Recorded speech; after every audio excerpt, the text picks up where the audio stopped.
Selamat eh, malam rekan-rekan semuanya, rekan-rekan usia dimanapun berada, rekan-rekan mahasiswa yang saya kasihi.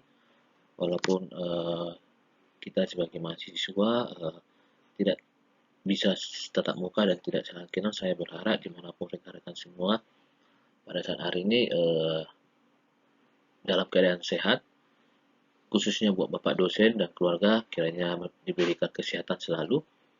Dan sebelum saya memulai present saya ini, jika saya untuk memperkenalkan diri saya singkat, perkenalkan nama saya Eri Doni Pasaribu. Saya tinggal di Depok bersama istri dan anak saya. Pekerjaan saya ini sebagai IT konsultan. Saya itu adalah mahasiswa konversi yang tadinya saya lulus D3, saya mengambil S1 di Universitas Sipil Asia saat ini dengan program PJJ, Teknik Informatika. Saat ini saya akan mencoba untuk menjawab tugas ataupun soal UAS yang diberikan oleh Bapak dosen kita, Bapak Muhammad Ikhwan Saputra, Eskom MKOM dari mata kuliah Sistem Basis Data. Baik teman-teman, begitu kira-kira yang perkenalan singkat saya. Untuk itu singkat saya untuk bisa memasuki materi ataupun dua pertanyaan yang akan saya bahas secara singkat di video ini.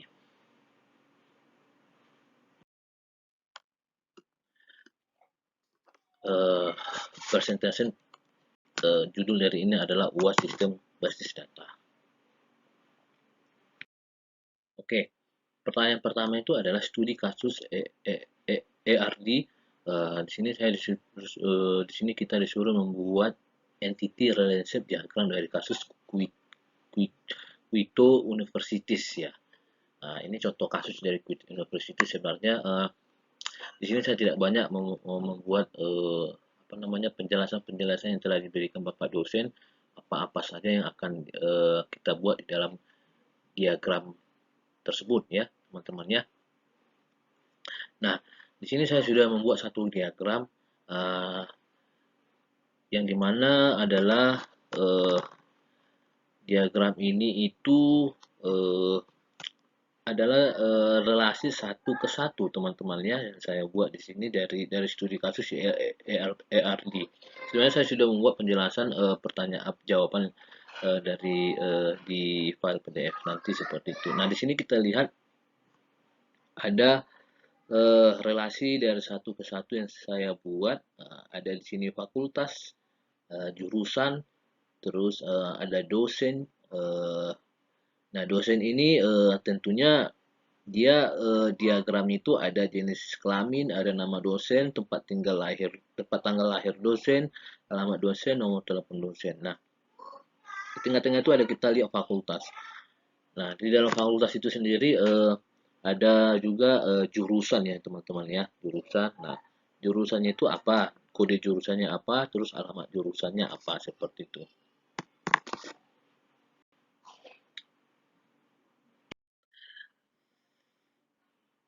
Nah, di sini ada saya buat juga lagi diagram melalui studi kasus ya dari Quito University ini ERD Entity Relationship Diagram. Nah, diagram di sini ada saya buat relasi satu ke banyak ya.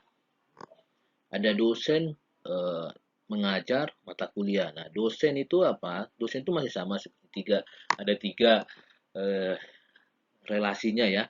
Tanggal lahir, alamat dosen, nama dosen. Nah, yang paling unik di sini ada mengajar. Nah, mengajar ini saya buat diagram itu nama dosen, kode mata kuliah, ruang, waktu, gitu ya. Terus di proses mengajar ini ada juga saya buat mata kuliah. Nah, mata kuliah ini unik, ada diagramnya saya buat tarik itu kode mata kuliah, nama mata kuliah, semester juga ya teman-teman, semester gitu. Dan SKS-nya seperti itu. Nah, ini ada yang ketiga saya buat contoh dari ataupun jawaban dari entity relationship diagram. Ini saya coba membuat relasi banyak ke banyak. Nah, bisa kita lihat diagram yang setelah saya buat ini, ada diagram mahasiswa, ada mempelajari, ada mata kuliah. Nah, uniknya di sini saya buat ada mahasiswa itu diagramnya ada 4 ya teman-teman ya. Ada alamat mahasiswa, ada nomor induk mahasiswa, ada nama mahasiswa, dan tanggal lahir mahasiswa gitu.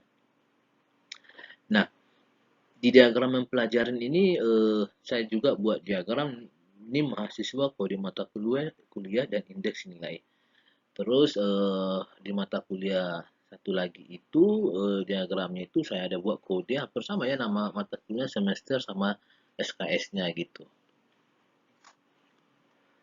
Oke, kita lanjut lagi. Nah, ini itu adalah 3 contoh diagram yang telah saya buat. Sebenarnya mungkin rekan-rekan sekalian akan banyak mungkin jawaban-jawaban yang bisa dikembangkan dari jawaban yang telah saya buat tersebut ya teman-teman, sesuai dengan pengalaman ataupun apa namanya, analisa masing-masing daripada rekan-rekan semuanya. Tujuan dari hal ini adalah untuk pembelajaran. Kalaupun memang ada yang bisa lebih dikembangkan lagi, silakan di apa bisa kita kembangkan kembali itu. Nah, ada pertanyaan kedua lagi adalah di persen yang harus saya buat ini adalah lakukan analisis terhadap diagram ERD di bawah ini. Nah, di sini Bapak dosen kita di kuliah di mata kuliah UAS ini memberikan ERD, diagram ERD. Itu bisa kita menganalisa apa yang ada di diagram tersebut ya, teman-teman ya. Saya coba melakukan analisa sendiri yang memang menurut saya memang seperti itu analisa yang saya dapatkan dari yang ada di gambar ini seperti itu. Semua jawaban tentu akan berbeda-beda, semua analisa tentu akan berbeda-beda seperti itu. Nah, apa analisa saya? Analisa saya itu sebagai berikut. Ada pelanggan customer, terus ada submit order, ada request, ada produk yang diinginkan, item jenis komponen ataupun bahan baku produknya, terus itu bisa diteruskan ke supplier. Terus produk di supplier sampai sudah siap untuk di shipment dan dikirimkan.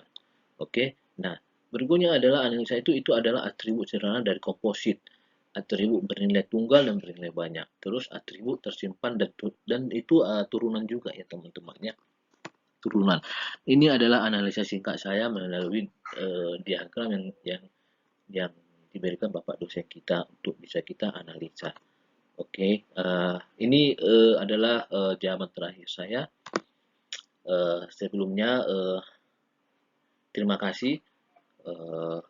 Kiranya apapun yang saya jawab bisa bermakna, bisa menambah wawasan yang bagi para penonton ataupun pendengar yang mendengarkan video presentasi saya ini.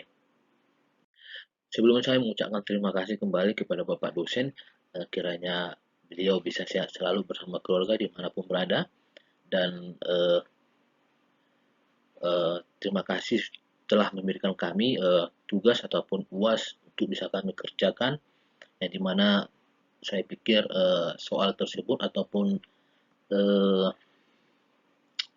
dari soal dan permintaan untuk menjawab merupa presentasi ini bisa menambah wawasan kita, bisa menambah ilmu kita lagi dalam present lebih baik lagi ke depannya.